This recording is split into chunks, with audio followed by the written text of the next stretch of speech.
Much for that introduction and a very good morning to you all. First of all, thank you for this opportunity to speak in front of you all. Vivek sir was very instrumental during my undergraduate days, and he introduced me to power system economics and power markets. So I'm very happy to accept his offer and give this presentation to you all. So we just get started. Like Sir already introduced, I'm working at the IESO, which is the Electricity System Operator for Ontario, which is the most heavily populated province in Canada. And I've been working here for the last 8 months, and I'll be taking you through a brief overview of the current operation of the energy market. Just go to the next slide. So, to give you an overview of what the generation in Ontario looks like, this pie chart just shows you what that is. So, Ontario has one of the cleanest grids in the world because almost 75% of our generation is from clean sources. So, like you can see, 34% is from nuclear, 23 from hydro, and a few from wind and solar, and just 27% of the grid is reliant on gas. And the current capacity of the Ontario province is around 33,000 megawatt. And the peak demand that we have seen over the last year and what we are predicting for this summer is around 24,000 megawatt. So around 10,000 megawatt is the reserve and the buffer that we have because of uncertainty in availability of the renewable energy sources. So the independent electricity system operator is responsible for ensuring the reliable and operability of the IESO control grid. Now, the IESO control grid is defined as any generation or transmission equipment that is at 115 kV and above. Everything below that is operated by the individual distribution companies. And we are the official reliability coordinators for this province, and we follow the NERC standards, which is the North American Reliability Standards. And we are responsible for developing an operating plan that is aligned to the NERC standards. So, for anyone to participate in the IESO market, there are certain guidelines that we follow. So a market participant refers to any company that's participating in the ISO administered markets, that is 115 kV and above. And in order to become an eligible market participant, they need to register with us.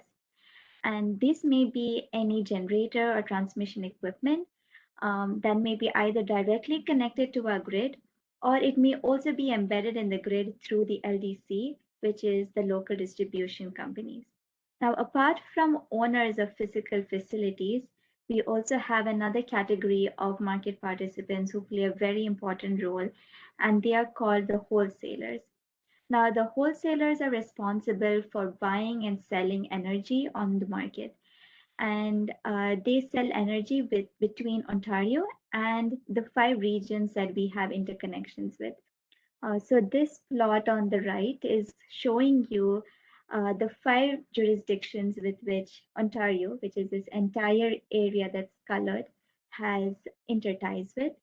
One of our intertie is with Quebec, which is another province in Canada, and the other 4 interties are with United States. So we have connections to Manitoba, Minnesota, Michigan, and New York. So the wholesalers have the responsibility of purchasing power from different jurisdictions and selling it. So even they register as a market participant with us. Now, broadly, market participants can be classified in 2 different categories. One of the most important ones is the dispatchable participants. And this just refers to any generator that supplies more than 10 megawatts and consumers, which are dispatchable loads, and they have a capacity of greater than 1 megawatt. And dispatchable means that they're able to respond to the signals or dispatch signals that we provide them. So this means that they need to be able to respond in a time frame of about 5 minutes. Now, a supplier gives offers to the IESO. So an offer basically tells us how much energy as a supplier or a generator is willing to sell and what is the minimum price that they wish to receive for it. And the consumer or the dispatchable load gives us bids. And a bid tells us how much energy a consumer wants to purchase and what is the maximum price that they are willing to spend to purchase that energy. Now, this will become more clear as we go into the future slides. And in the current operation of the IESO grid, we send dispatch instructions to the dispatchable participants at 5-minute intervals of the day. So in real time, a control room sends instructions to the different dispatchable participants. Now, the other category is non-dispatchable participants, and this means that they are not able to respond to the real-time signals that we send. So what that means is they do not give any bids or offers. They just accept the market clearing price at the time which they produce or consume energy, regardless of what the price is.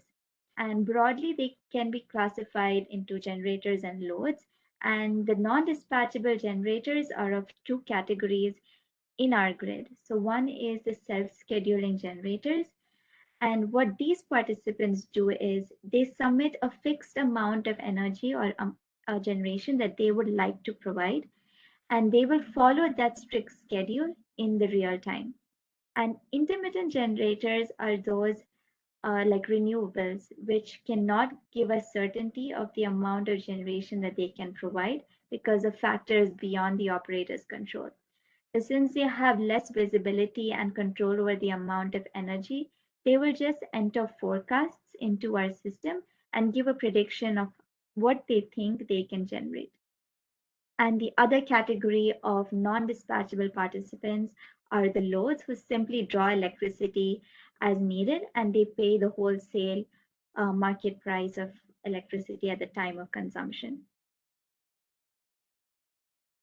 So how do bids and offers work in the real-time market? So the market participants enter bids and offers in hourly blocks, and meaning like at a given hour, what is the bid or offer that they desire? And all this information that we get from the market participant is called dispatch data. So apart from bids and offer, which is a price, the other information that they provide is the ramp rate. So how do they input the price into the system or the bids and offers? So they input it in the form of something called price quantity pairs. And what this means is a generator, for example, will give an offer that is the minimum price they're willing to accept for a certain quantity of energy, and the load will give an bid, which is maximum price they're willing to pay for quantity of energy. And ramp rate for a generator is the amount at rate at which they can increase or decrease the energy they're producing. And for a load, it is a rate at which they can increase or decrease the energy which they are consuming. Now, this plot gives an example of how the price quantity pairs are submitted by a generator. So this is an offer. Now, when we look at the first block, this will be the first price quantity pair that they enter into our system. So how we read this is for a quantity up to 20 megawatts. So to generate up to 20 megawatt, the price that they desire is a minimum of $20.5. Now, to generate up to 40 megawatt, they need a minimum price of 20.5 to $21.6. To generate up to 60 megawatt, they need a minimum price of between 21.6 and 22. So this is how the generator will give offer prices. So based on the energy bracket, there are different price requirements that the generators have. Now, the number of bars that each market participant has will vary. So we can accept up to 7 market price quantity pairs in our system. And this is what the price quantity pair of a consumer would look like. So now this is a very extreme case because what this first bar says that is to consume the 10 megawatt of power, they are willing to pay a maximum of $2,000.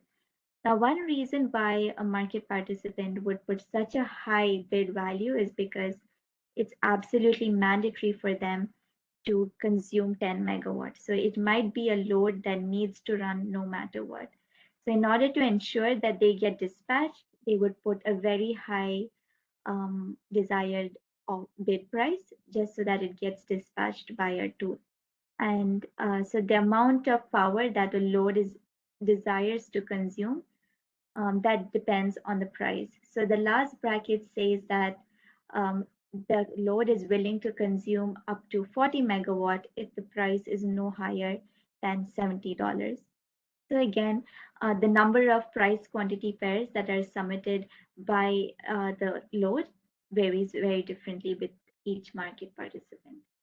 Now, this is the format with which they give us the ramp rate. So the ramp rate is a set of three numbers, and it is in the form of the first value is a break, something we call the break point, followed by the ramp up rate and ramp down rate.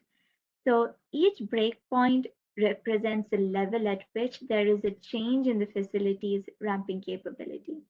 Now, for example, a market participant or a generator has given us two sets of values for the ramp rate. Now, the first bracket implies that to generate from 0 to 70 megawatt, we can ramp up at the rate of 3 megawatts per minute and ramp down at the rate of 6 megawatts per minute.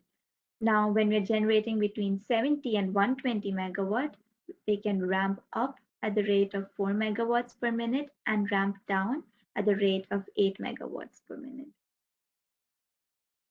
So now these bids and offers can be either submitted in the daily time frame, called the daily bids and offers, or they could also have something called a standing bid and offer. So a daily bid means that it's applicable only for one given day, and the window for entering the daily bids opens at 6 a.m. the day before dispatch or in the day ahead time frame. And standing bids and offers apply for more than one day.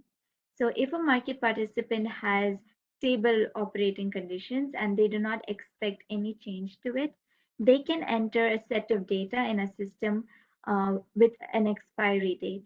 So it will remain unchanged. Those bids and offers will remain unchanged until their expiry date. And we expect the same price sensitivity from a day to day and a week to week basis. So the non-quick start generators offer three-part offers, and this gives an overview of what the three-part offer looks like. So these are mostly the big nuclear generators or gas units that require a long time to start up. So first they have the startup cost, which is the cost incurred to bring in an offline generator through all the specific startup procedures, including synchronizing with the grid and ramping up to the minimum loading point. And the second component of it is what we call the speed no load cost, which is a cost to maintain a generation unit synchronized with zero net energy injected into the system. So the fixed cost that a non-quick start unit would claim is 1 plus 2, like basically startup cost plus the minimum generation cost. And the third component of the offer is the energy offer, which is an incremental cost based on the amount of energy that we desire them to generate. Now, apart from the non-quick start units, all the other quick start units or the dispatchable loads, as well as imports and exports that we have with the tie, just have a single part offer. So it's just one price. And the significance of this will become more clear as we go into the later slides. So this is a very basic concept of how economics or in general economics work and how the market clearing price is set. And in a competitive market, the price of a product is based on the supply and demand. So the quantity tends to increase, quantity demanded by the consumer tends to increase as the price drops. So for the consumer, the amount they consume increases as the price drops, whereas for a generator, the quantity produced tends to increase as the cost increases. And the price is stable when there is just enough incentive to generate as much as is required to be consumed. Now, some forms of generation obviously have higher fuel costs than the other, and if the price of electricity does not cover the cost of fuel or the cost of running the generator, then that particular unit would be better off not running their plant. And if the price of electricity is too high and a consumer is not willing to pay that much, they should look into alternate measures such as conservation, load shifting, or trying to consume load when the prices are a bit lower. So that is one thing that the market participants try to understand based on historical data. So now we enter into the basic algorithm based on which our grid makes its dispatch.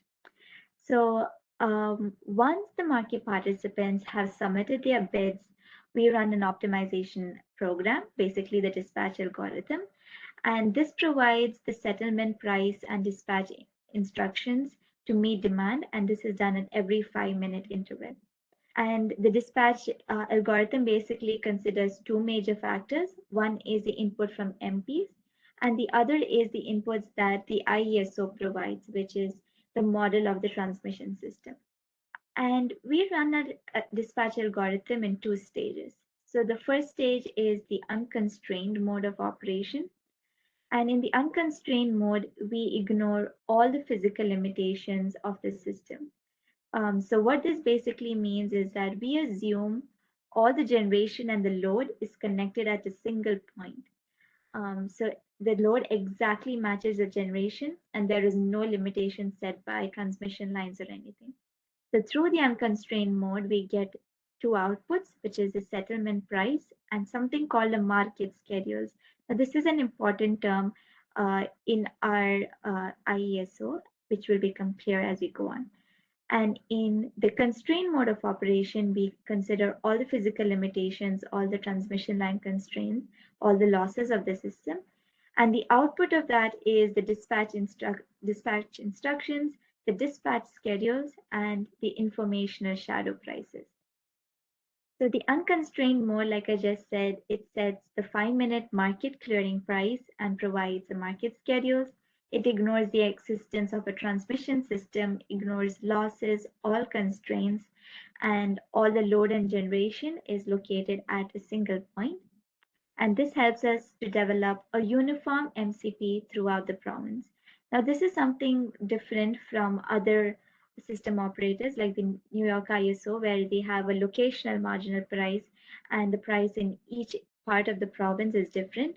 But for the IESO, we have a common price for the entire province, even though the area covered is vast and it's not ideal, but we have a uniform price for the entire province. Now let's just take a quick example to understand the impact of the unconstrained mode of operation. So in region 1, we have two generators. So generator 1 is willing to generate 100 megawatt at a minimum price of 15. Generator 2 is willing to generate 100 megawatt at a minimum price of 20. And in region 2, we have a load, 190 megawatt. So the load has not provided us any price, which means that it is a non-dispatchable load and a price taker, meaning it will consume power irrespective of what the price is. And we have one more generator at which generates at 100 can generate 100 megawatt for a minimum price of $25. Now, what our algorithm does is it basically stacks the three generators one on top of the other based on the cost. And the unconstrained mode of operation is just going to find the most economical generation just to meet the demand of 190 megawatt.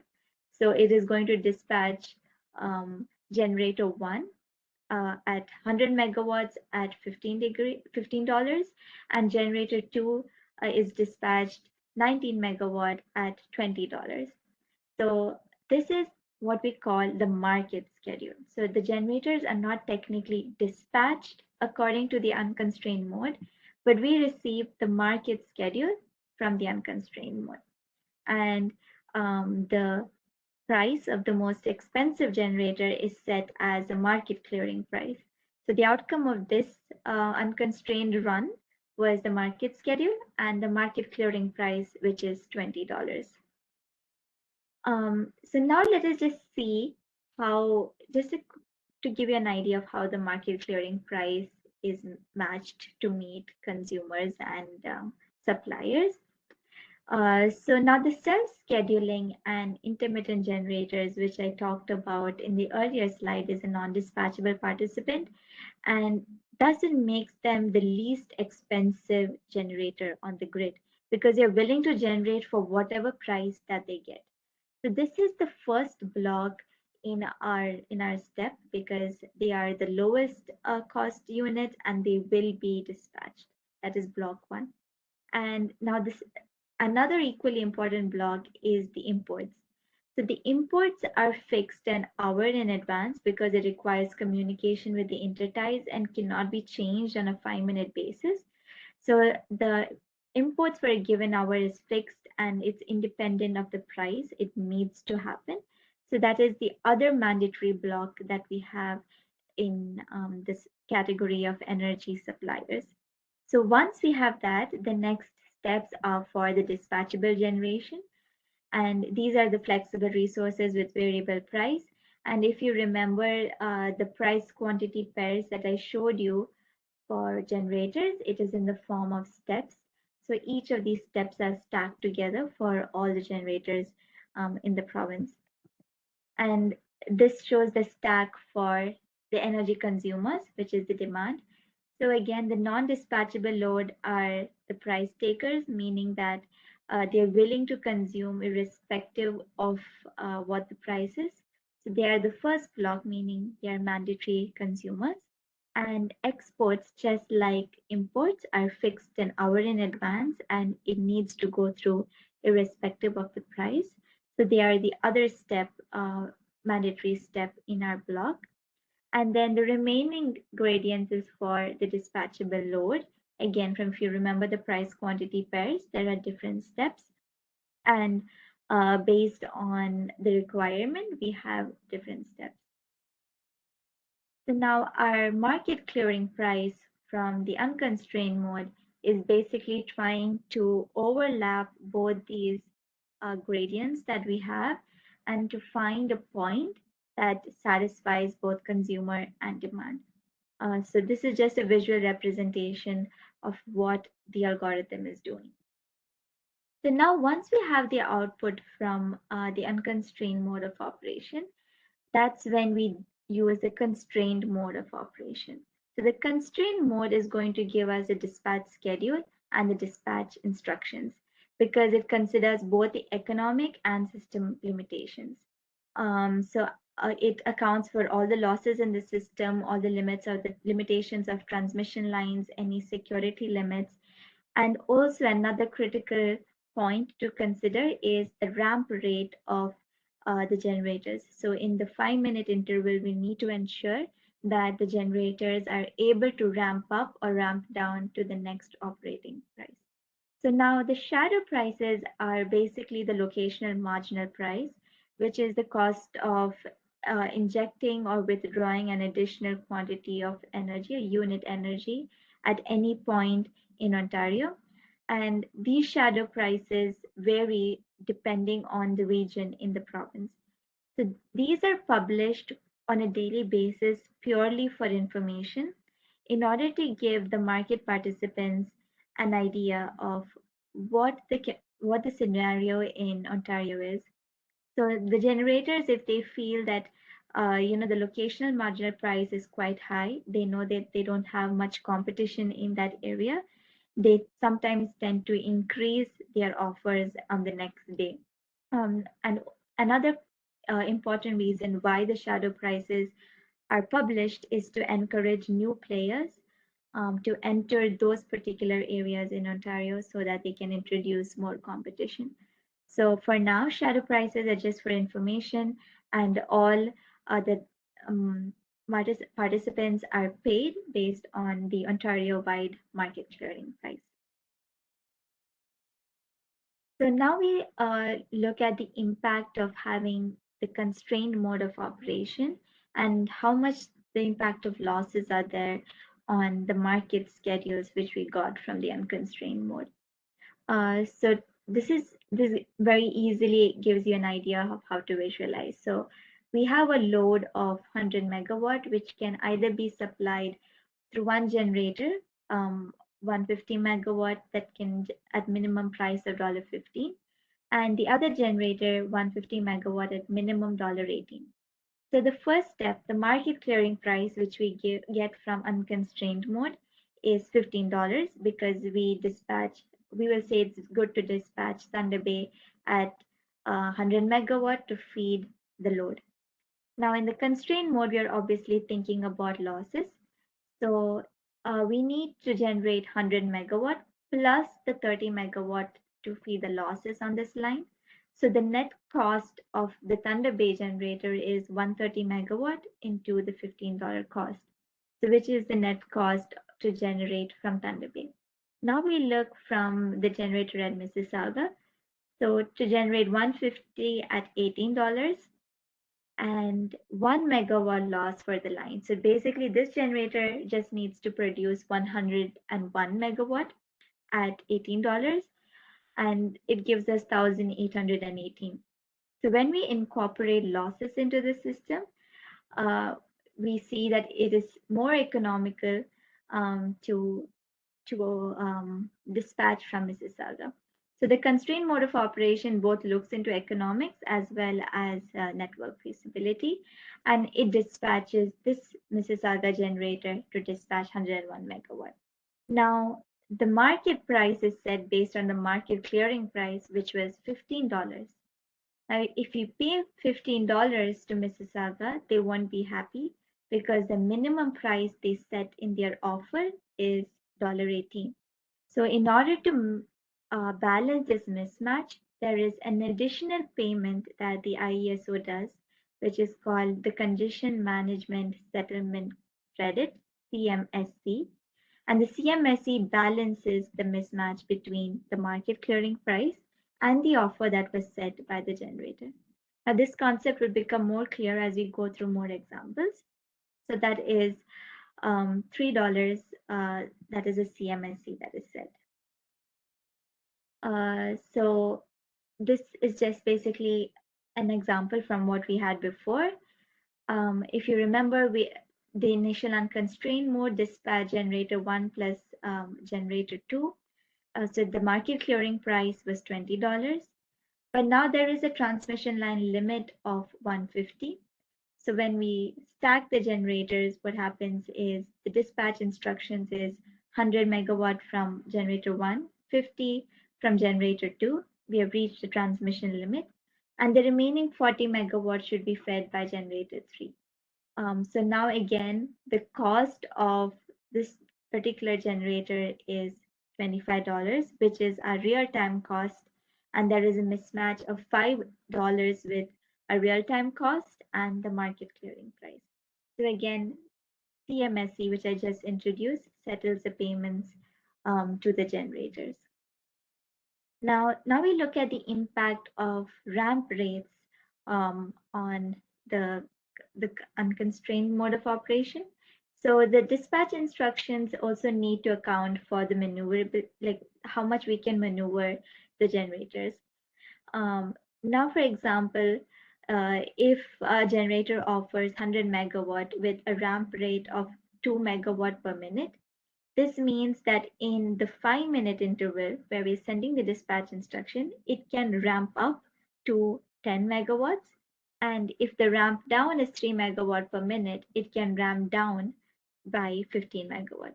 So for example, at this current interval, if the generator is producing 75 megawatt, at the next 5-minute interval, it can either ramp up to a maximum of 85 or it can ramp down to a minimum of 60. And if the unconstrained mode of operation give any value that's outside of this range, then it's not feasible. And the constrained mode of operation would take care of this and ensure the ramp rates are respected. So this basically gives a quick overview of what I just explained. Our inputs are from the MPs, the IESO, It enters into the dispatch algorithm, which has two sets of calculations. The output of the unconstrained mode is settlement price and or the market clearing price and market schedule. The output of the constrained mode is the dispatch schedule and the dispatch instructions and the shadow prices, which is purely for information. So now we just go a little more into depth of how CMSE works and why it is so important. It is a key concept because what we assume is that all our market participants place the bids and offers based on the marginal cost and benefit. They are not supposed to account for any additional profit in the bid or offer that they provide to us. And the operating profit for a generator is the difference between the revenue received for the energy sold and the cost of supplying energy or the offer price. So that's for a generator, MCP minus the market clearing price minus offer price into the quantity gives us the operating profit. And for loads, it's the difference between the maximum amount or the bid price that they were willing to pay and the market clearing price, which gives us the operating profit. So now the facility is maybe classified as constrained on or off by the constrained mode of operation. And we refer to a unit as being constrained on when the market participant has to produce or consume when the offer is not economic. And constrained off is when the MP is not dispatched to produce or consume, even though the offer is economic. And the aim of CMSE is to ensure that MPs have the same operating profit guaranteed and they're not economically harmed because of their location in the grid. So basically, if they were scheduled in the unconstrained mode, but not scheduled in the constrained mode, we don't want them to face any disadvantage because of their location of how, or how the grid is. Okay, so now let's just quickly go through how the operating profit of the load is calculated. So this is the price quantity pair of the load, and the market clearing price was 75. So the operating profit is the bid price minus the market clearing price into the amount of quantity that they wanted to consume. And there are two steps. So in the first step, we have almost $2,000 as a bid minus 75, which is the market clearing price into 10. Plus for the second bracket of consuming 20 megawatt, they had the bid price of 150 minus 75 into 20, and this gives us the operating profit of the load. Sorry. Now we look at the operating profit of the generator. So for the generator, the operating profit is defined as the offer price minus the market clearing price minus the offer price into the quantity. So for this particular bracket of 20 to 30 megawatt, the market clearing price exactly matches the offer price. So they have no operating profit in this third region. In the second region, it is calculated as 75 minus 65 into the 10 megawatts that they produce. And in the first bracket, it is 75 minus 55 into the 10 megawatt that they produce. So the operating profit for this generator is $300. So again, going back to our initial example that we had. So based on the market schedule, we can see that generator 2 is constrained off. It's not fully turned off, but it is constrained to some amount in the dispatch schedule, meaning even though it was economic, we could not generate to its maximum output. And generator 3 is made to generate even though it's not economic. So now how do we see how CMSE compensates for both those generators? Now for generator 3, which we just saw here, it was 0 in the market schedule, but dispatched to $40 in the dispatch schedule. So under the market schedule, which is market clearing price minus offer into the market schedule, which is $20 is a market clearing price. $25 is the offer that the generator gave us, but the market schedule was zero. So the operating profit was zero under market schedule. Now, under dispatch schedule, our market clearing price is 20. The offer put in by the generator was 25, and the dispatch was 40 megawatt. So the operating profit of generator is minus 200. Basically, that generator produced at a loss. The CMSC aim is to return market participants to the operating profit that they had under the market schedule. So under market schedule, the operating profit was zero. So to return them to that, we need to pay a CMSC of $200 to return them to that value. Now let's look at generator 2. Under market schedule, their CMSC, their operating profit was zero. And under the dispatch schedule, their operating profit is zero. And thus the CMSC that they receive is zero. So the CMSC is not intended to compensate for loss of revenue. The only aim is to ensure that there is no operating profit differences between the market schedule and the dispatch schedule. So now let's take a look at how the pre-dispatch is done in the day-ahead time frame. So the dispatch algorithm is run in pre-dispatch, that is a day ahead, as well as in real time. In pre-dispatch, it is run in both the constrained and the unconstrained mode. And the pre-dispatch projects prices into the future and also schedules for a number of hours. So that is how we get the imports and exports that we require. It is because of the pre-dispatch.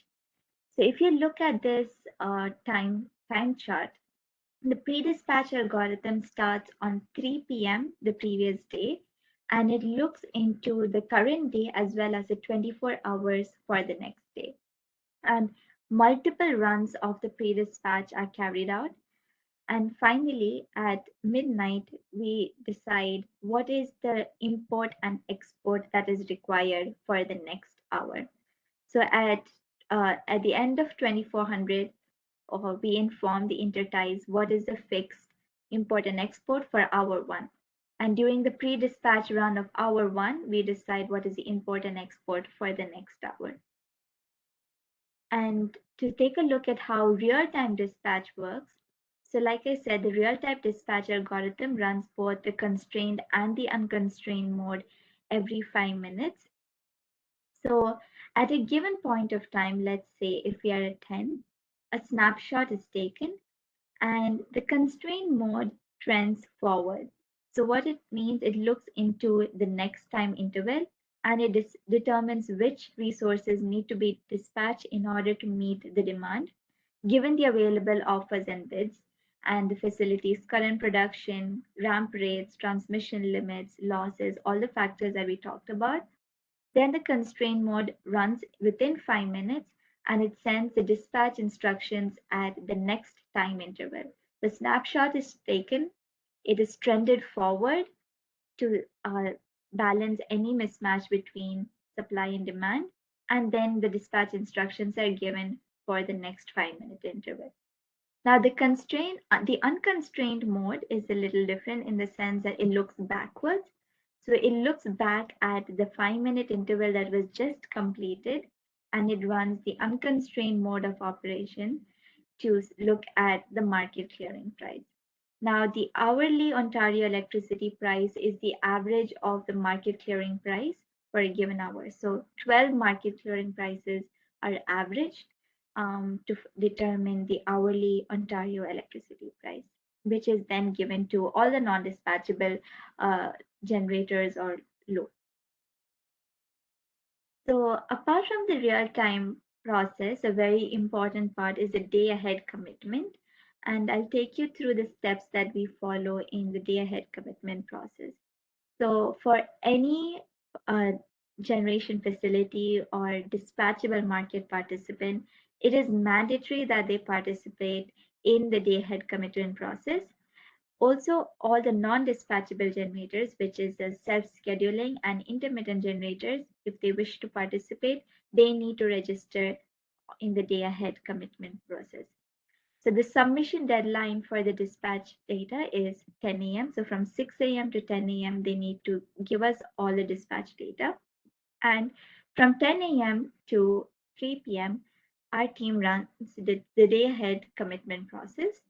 And I will go through the steps that are done in the day ahead commitment process. And the main goal of the day ahead commitment process is to send commitment requirements to the non-quick start units just so that they can be ready for the next day. So once the day ahead commitment process ends at 3 p.m., the pre-dispatch begins, which is the time chart that I showed you just 2 slides ago. Yes, that's a pre-dispatch that begins for the next day. So one important concept that we need to understand when we talk about why day ahead commitment is important is because of the day ahead production cost guarantee. We call it DAPCG or DAPCG. So these are any non-quick start generation facilities, and they have different components to their operation. So the conditions are it should have a minimum loading point that is greater than 1, and it should have a minimum generation block runtime greater than 1. The minimum generation block runtime is basically the minimum amount of time that they require the unit to run after it reaches the minimum loading point. And then it needs to have a time of dispatch, that is synchronization plus ramping up to MLP greater than 1 hour. So if these three conditions are fulfilled, a generator should register for production cost guarantee. And this basically means that if it gets committed in the day ahead process, they will mandatorily be committed in real time because the units have to get ready to be able to supply. So now this is the different stages that is included in our DACE engine, the day ahead calculation engine, which is run from 10 a.m. to that 3 p.m. time frame. And in that time frame, we do three runs of the DACE. So the first input is all the dispatch data, technical data from MPs. And from the IESO's end, we give in all the forecast data, demand forecast, weather forecast, operating reserve requirements, outage information. So outages basically mean any maintenance, any equipment that is out of service because of maintenance or forced outages, the flows and operating limits. And the first pass of this days is called the commitment pass, where we use the average forecasted load for the next day.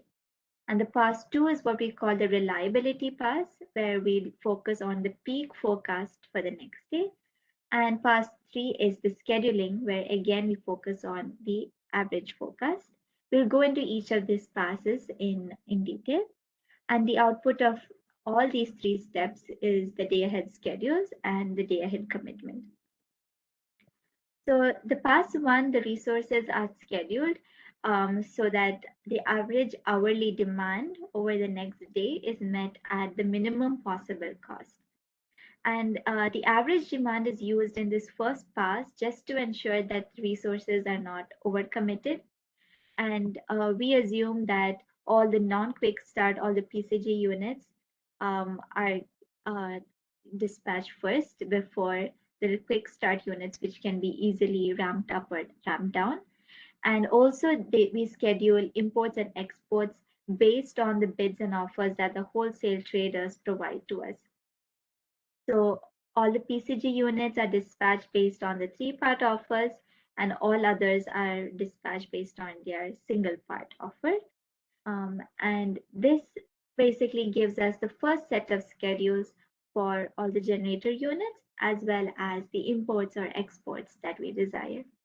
So once we have that first pass, those results go into the second pass. And the second pass is to ensure that we have sufficient capacity to meet our hourly peak demand that is forecasted for the next day. again at the most economical cost. So normally peaks occur over 5-minute intervals. So we need to ensure that the resources that are committed can ramp up within 5 minutes or ramp down within 5 minutes to meet our requirements. So in most cases, this can be done by either ensuring that enough resources are scheduled to that are suitable ramp rates, or in some cases, we may need to bring in the support of imports or export in order to meet that peak demand. So now if we need an import for just a 5-minute interval, we cannot do that because import is scheduled for 1 hour. So in this reliability pass, if you're seeing that, for example, from 12:15 to 12:20, we require imports in order to meet the peak demand. The import needs to be scheduled for that entire 1 hour from 12 to 1. That is why this pass is so critical because we need to decide if we need to increase or decrease our import or export.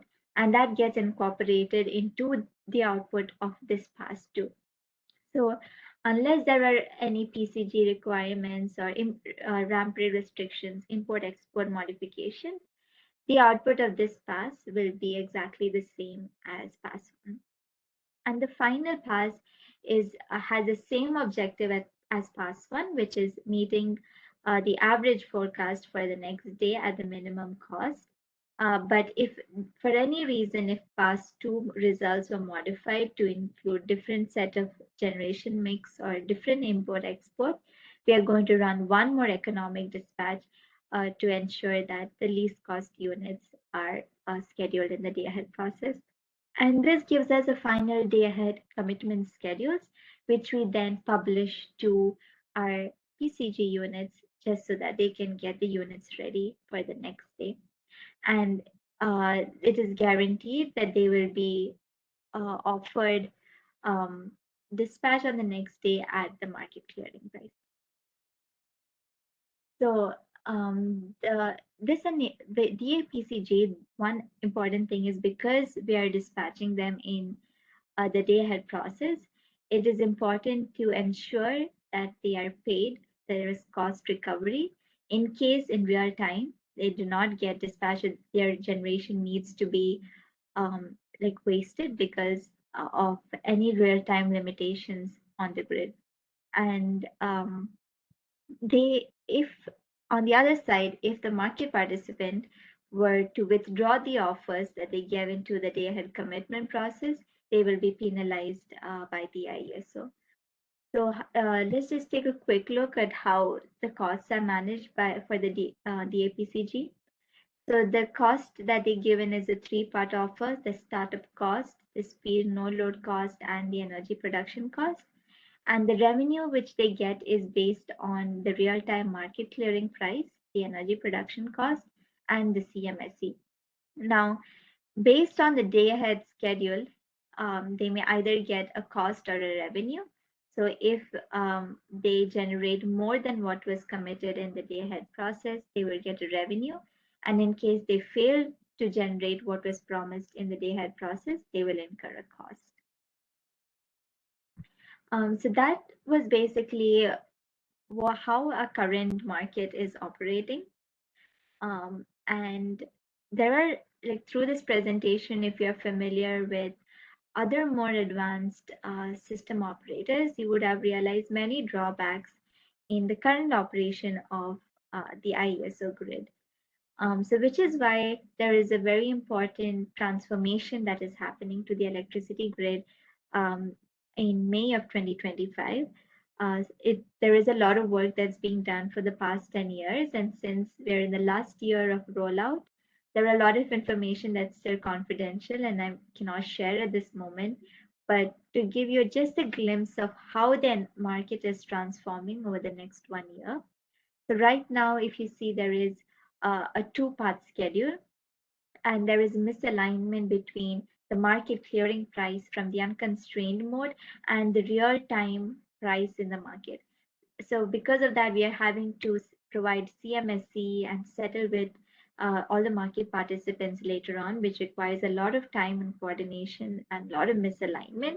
So, in order to eliminate this unnecessary out of market payments, we are moving from a two schedule market into a single schedule market. And also, we are going to introduce a day ahead market. This will provide greater operational certainty to the IESO and also greater financial certainty for all our market participants. And it is guaranteed to reduce the operating cost and the cost of electricity because all the units will be committed a day in advance and they cannot make any changes to that.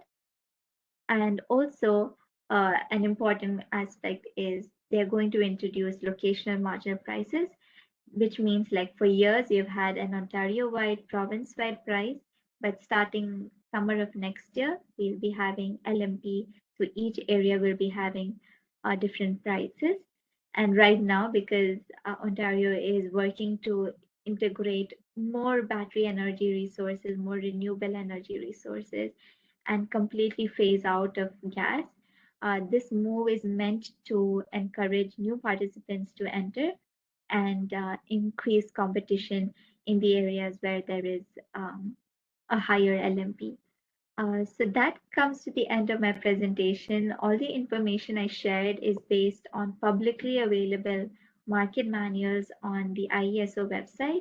So if you just type in the IESO Ontario, IESO Canada, you can find their webpage where they have a lot of market manuals and publicly available resources, which you can feel free to access. And with time, there will be more information, more manuals that will be coming out about the market renewal program, which is quite interesting. Yeah, so with that, I come to the end of my presentation, and I'm happy to answer any questions if